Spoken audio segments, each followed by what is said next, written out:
In this presentation, we're going to go over 5 leaders that you should learn from and discuss what makes them great. I want to emphasize that while you should incorporate your own leadership style, you'll want to consider getting some kind of inspiration from these leaders in terms of how they handled times of crisis, managed their time, or dealt with any kind of critical situation that they faced. Let's begin with the first leader on our list, and that is Dwight D. Eisenhower. He was an army general and supreme commander of the Allied forces in Europe during World War II. He later served 2 terms as President of the United States. He developed a model for time management known as the Eisenhower Matrix.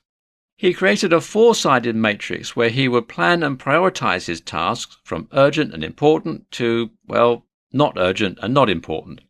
So if he had a task in the upper left-hand corner, that was urgent and important and he needed to get it done. Whereas if it was urgent but not important, he could delegate it to someone else. Google more information about the Eisenhower Matrix and put it to good use if you want to manage your time. Second on the list, we have Walt Disney. He made a crucial decision that could either make or break his production company, whether he should or should not make a feature-length animated cartoon.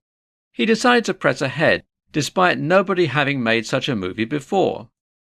When Snow White and the 7 Dwarfs came out in 1937, it saved the Disney Corporation from bankruptcy.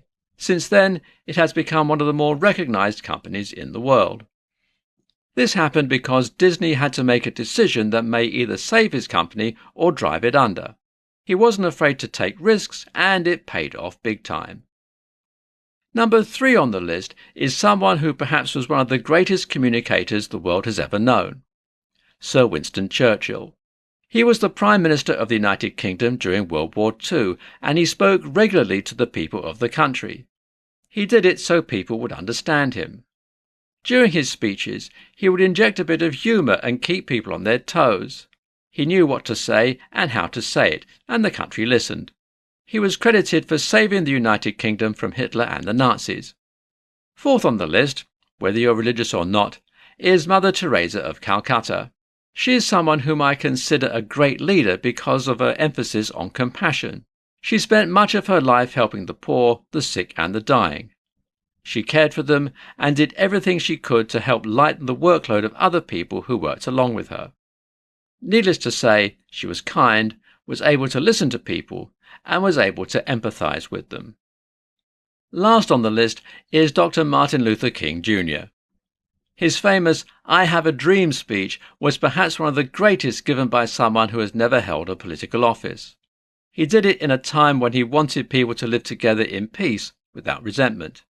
He was able to push through his cause without using violence, despite facing it himself, including his assassination in 1968.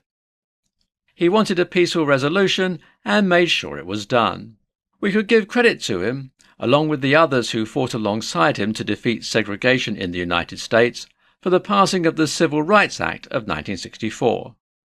These 5 leaders have been instrumental in their leadership skills, and you may draw inspiration from them in the way you may be leading yourself. If you liked this presentation, please let us know.